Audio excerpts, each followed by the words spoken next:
Ora então, bem-vindos a mais um episódio do Tagir Podcast. Lamento informar, mas hoje o tema é bastante escatológico.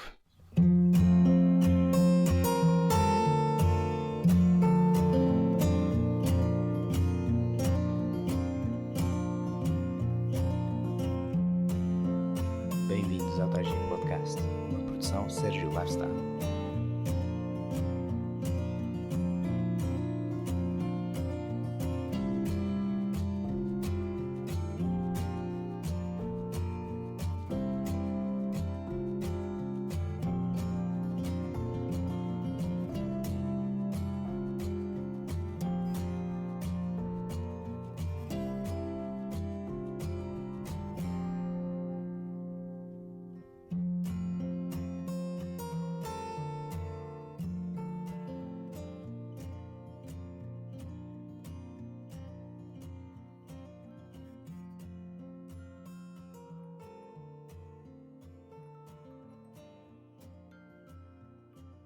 Um tipo em média evacua 130 gramas de matéria fecal, ou o dobro se forem ao McDonald's.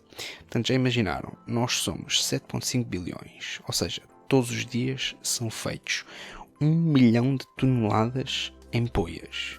No entanto, a maioria de nós finge que este é um assunto que não existe, não é?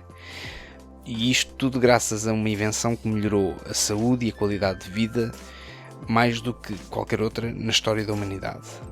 Os ursos fazem-no na floresta, as baleias fazem-no no oceano e 2,4 bilhões de nós não o fazem na sanita. Com disenteria, parasitas tifoides e outras infecções que levam a centenas de milhares de mortes todos os anos, tudo porque 1 em cada 3 pessoas vivas em 2020 não tem acesso a uma casa de banho convencional. Quase 1 bilhão de pessoas ainda o faz ao ar livre. Há milhares de anos atrás, todos nós o fazíamos dessa maneira, mas à medida que desenvolvemos a agricultura e passámos a viver nas cidades, as fezes começaram-se a acumular. Há cerca de 5.000 anos atrás, aldeões neolíticos numa ilha remota no norte da Escócia, chamada Skara Brae, construíram as primeiras retretes de que há conhecimento. Por volta da mesma altura, casas em Mohenjo-Daro tinham também elas casas de banho, com esgotos e tudo, que estavam ligados a um rio. Tiveram que passar milhares de anos até começarmos a ligar aos germes e às doenças. Mas evitar sermos uns porcalhões tem raízes evolutivas bastante profundas. Excrementos corporais, morte e cheiro a podre podem ser sinais de perigo ou doença que desencadeia em nós um sentimento inato de repulsa. Esse instinto biológico acabou nos códigos morais de muitas religiões, uma determinada passagem do Antigo Testamento instruindo os hebreus a fazerem o seu êxodo de uma maneira sagrada. A sociedade romana estava bem à vontade com a caca. Eles a certa altura tinham, só em Roma, cerca de 144 casas de banho públicas que eram escoadas para um sistema de esgoto central e, por sua vez, para o rio Tibre.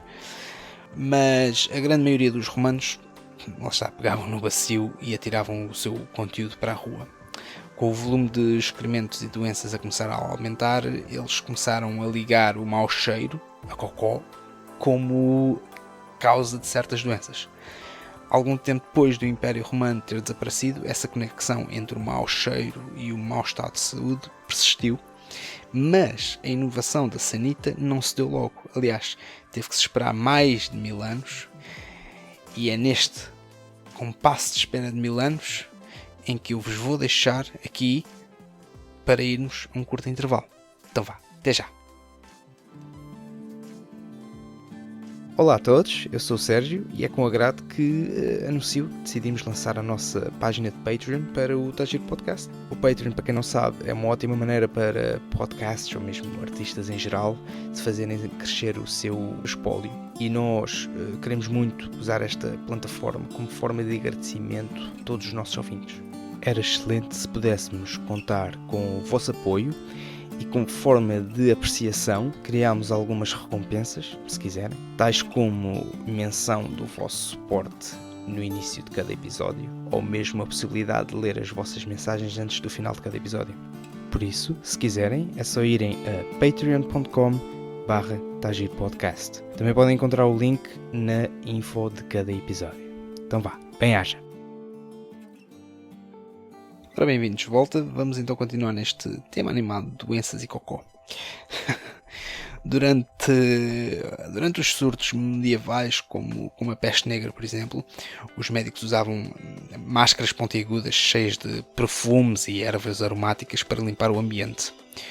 O equivalente aos dias de hoje de andar com uma garrafa de brise na ponta do nariz. Eles pensavam que o ar nauseabundo era uma causa da doença. E apesar de eles estarem errados, esta obsessão com o mau cheiro viria a mudar o mundo de uma maneira que ninguém até então tinha previsto. Ao contrário da crença popular, Thomas Crapper não inventou a sanita. A honra vai toda para John Harrington, com o seu dispositivo Ajax, que esvaziava o conteúdo que estava num bacio suspenso para um reservatório inferior. Mas as sanitas não se tornaram moda até cerca de 1775, quando Alexander Cummings revolucionou o sistema adicionando uma armadilha em S cheia de água para bloquear o gás explosivo dos dejetos que subia nos canos de volta ao ponto de origem e que supostamente era a causador das doenças. Este é ainda o mesmo design básico que usamos nas sanitas de hoje em dia. Durante a Revolução Industrial, a maioria dos dejetos das pessoas ainda terminava nas ruas e em fossas. Isto, com a população crescente, acabava por ser uma carga muito grande para os esgotos de Londres. Em meados do século XIX, a cidade estava literalmente a transbordar de porcaria. E com a cólera a bater à porta constantemente, uma infecção causada por bactérias cujas toxinas basicamente fazem com que toda a água do nosso corpo seja evacuada por baixo, na forma de morte por diarreia, portanto, morte por desidratação. A cólera bateu às portas de Londres mais exatamente em 1854 e um médico na altura chamado John Snow acreditava que a cólera era transmitida pela água contaminada pelos esgotos. O mapa de casos de cólera agrupava-se por norma à volta das bombas de água. Quando as manivelas das bombas de água foram removidas, o número de casos começaram também eles a desaparecer logo após Londres criar um sistema de esgotos fechado e começar a desviar o lixo pelo rio abaixo.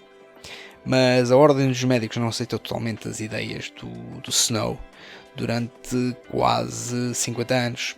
A Grande Depressão viu uma grande expansão das estações de tratamento de esgotos e papel higiênico moderno, ao que podemos chamar hoje em dia de sistema de saneamento, onde tronos mágicos fazem desaparecer coisas desagradáveis da vista, do cheiro e também da mente.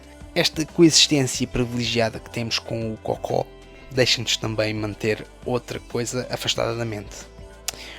Dos 2,4 bilhões de pessoas que ainda não têm saneamento básico, quase 800 mil crianças menores de 5 anos ainda morrem todos os anos de diarreia, que é mais do que os números da SIDA ou até mesmo os da malária. Imaginem, é o equivalente a um Airbus A380 cheio de crianças a despenhar-se a cada 6 horas. Estima-se que, em 2016, o saneamento precário tenha custado à economia global 260 bilhões de euros, devido a doenças, perda de rendimentos e, claro está, perda de anos de vida. Em 2007, os leitores da British Medical Journal votaram no saneamento moderno como o avanço médico número 1 desde 1840, batendo desta forma os antibióticos e vacinas. Desde 1990 que mais 14% da população tem acesso ao saneamento. Há menos pessoas a morrer por esta causa, mas ainda não é zero. Com um pouco de esforço coletivo podemos limpar este problema tão básico do nosso planeta. E é nesta nota positiva que eu vos quero deixar esta semana. Não se esqueçam, todas as semanas, à quinta-feira, às 7 da manhã, mais um episódio no Tagir Podcast. Bem-aja, este tanto que vos quero. Vá, força!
Tagir Podcast, uma produção Sérgio Lifestyle. Ouça o Tagir Podcast na Apple Podcast, Spotify ou onde quer que ouça os seus podcasts.